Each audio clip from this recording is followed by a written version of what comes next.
guys! So you know when your hair is dirty and it gets a little shiny because it has a little bit of extra oil in it, a lot of people tend to just slick it back or put it up in a bun with a headband so it still looks stylish but without people really noticing how dirty it is. I'm going to show you my go-to style for dirty hair because it has a lot of extra pizzazz and you'll get so many more compliments on your hair even if it's dirty. So basically, I'm going to help you turn your typical hairstyle like this into this. Alright, let's get started. Okay, so first you have to be real with yourself and assess how dirty is your hair, right? So I used a different shampoo conditioner combo, which ended up making my hair oilier than usual. So I'm gonna start with a different kind of dry shampoo-ish kind of thing, and then we're gonna use regular dry shampoo. So first is the Batiste Waterless Cleansing Foam, which I'm gonna put up here so you can see. What I love about this is it genuinely makes your hair feel clean. So it's not just like regular dry shampoo that when you put it in, it dries it up, but then it like still feels dry. This one, you just... Hank's behind the camera. He was like, what is that? You have this big glop of foam, and then you literally just throw it in your hair.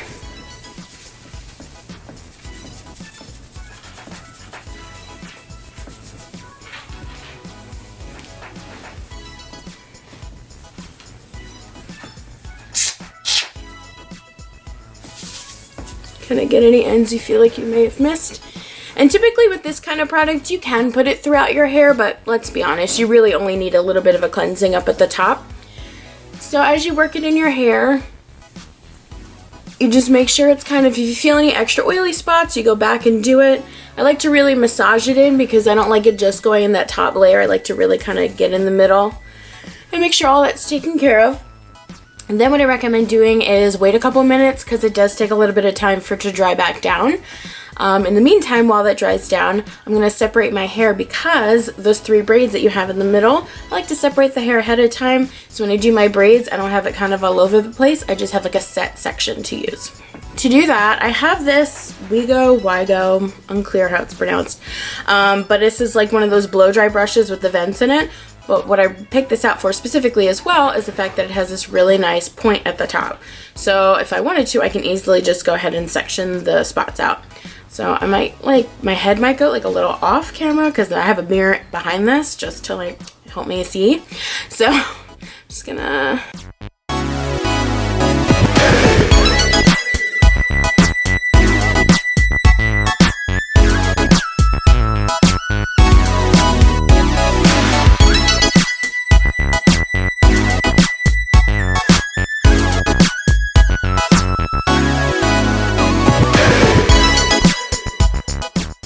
And then obviously because I want a spot where the braids are going to end, I'm going to section behind it and then section that whole part off and then tie up the rest.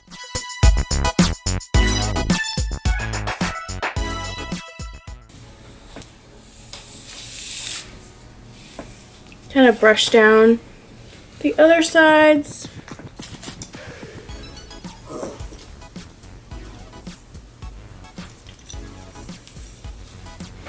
Alright. So now that we have that sectioned off, I'm going to tie the rest of this back.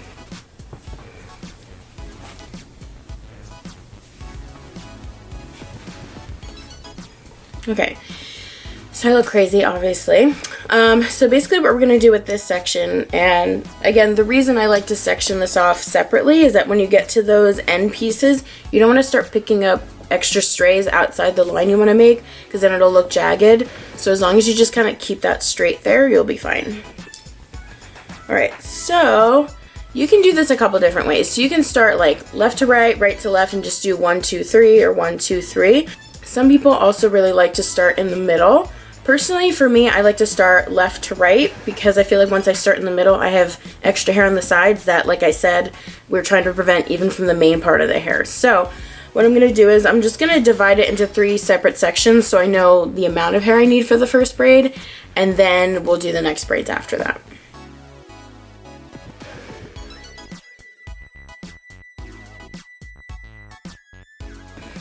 Okay, so I'll be honest, this part's going to be a little difficult for me to do on camera because I don't have my glasses on. I'm trying to keep my makeup cute for you while I do this video. But what I am going to do is I'm going to start it out and then I'm going to do the rest in front of a mirror just because I can't really see anything. I thought I was gonna be cool and be like, yeah, I could just do it without looking. I'm not that cool. All right, so you just take like a little section up front. You can even take a smaller piece if you want. I just like bigger sections just because I feel like my hands are so big. All right, so you start with these 3 pieces, and I'll come in a little closer. So you start with those 3 pieces, you cross once, and then you cross again. And then basically from there, you're just picking up like a little bit of hair at a time. So forgive me if this isn't looking how I'm explaining it because I'm not looking in a mirror, but. So you take a, like you would a French braid, so you just take a little piece of hair, and then you take the other piece. Make sure you keep everything nice and tight, and then you just go all the way down the line like that until you're done. I'll be right back with my braids done, and yeah, okay, I'll be right back. Okay, so I'm back. So as you can see, I have the 3 small braids. Okay, freeze frame education moment. So from the left to the right is the smallest starting section type braid to the largest starting section braid. So notice how the braids change depending on your starting size. I wanted to show you this. You can personalize this for yourself. And I use these little tiny black elastics to kind of hold them together. And then you know when you make a higher ponytail and then you kind of take a little bit in the center and then you pull it, that kind of props them up and gives it a little bit more volume on each of the parts here. Sorry, that was like a lot of work. I feel like I just did 8 days worth of arm workouts just doing the braids, so I'm gonna need a breather. That was a lot. Okay, so then obviously after you're done with your braids, you can take your hair out. I like to do just like a quick brush through, starting at the ends, working your way up. So the reason for that is if you start at the top and you pull down, you're actually taking out a lot more hair, and it causes a lot of extra stress on your hair.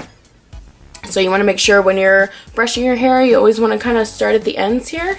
You don't have to grab a big heap like I did, but it's just like making it a little faster. Okay, so before we start heat styling, probably one of the most important steps before you do that is to add heat protectant. So my favorite is the, oh my, go get him, Hank, go get him, go get him, go get him. My husband's home. Hank, go get him, go outside, go outside, go get him, go get him. Okay. Sorry about that. Okay, so my favorite to use for heat protectant is going to be the Hot Toddy from Dry Bar. I like this one because it's like a quick aerosol, so I don't have to like work it through with my fingers and all the things. So what I do is I just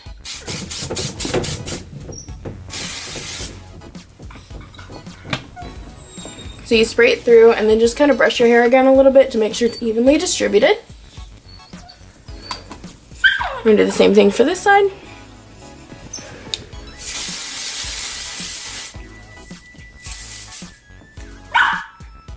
Okay, brush through again. Try not to breathe. Okay, now that that's all done, I'm gonna show you the tool that gets me those really, really cool waves. So, this is an oldie but goodie. This is my bedhead wave artist wand. Literally had it since I think college, early college, and it's lasted me that long, so I definitely recommend doing that. So obviously you kind of like preheat it like you would preheat an oven while you're doing all of these steps. And then what I like to do, I start at the bottom and I start taking a mixture of sections. So you can take a super small section, you could take like a thicker section if you want to give it a little bit more of that rocker kind of uneven look. But if you're looking for just like those really nice all over voluminous waves, kind of take some even sections here. So, and if it makes you feel better, you can take that same clip like we did before and like clip the rest of it back. Okay, so I'm going to take this size section here, and then basically I'm going to start here, tilt it towards me so it kind of makes it flop out a little bit. Hold it for a little, hold it for a little, hold it for a little. And then because I have longer hair, I have to find where that bend is again and then go for the second section. So, looks like it's about here. And then we wait, and then we wait, and then we wait. Just a little bit at that end there. Usually I hold it for maybe like 5 seconds or so, clasping it, and then you just let it go. All right, and then this is the wave. All right, so next step is to just do that for my whole head, and I will be right back.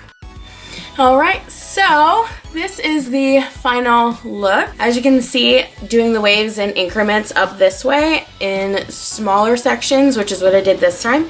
Give it a little bit more of that volume, but also that piecey aspect as well. So when I mentioned the timing of how long you keep the iron on, if you take smaller sections, make sure you put it on for less time, only because there's less hair, so you don't want to fry it off and all of a sudden you take a whole chunk of hair off.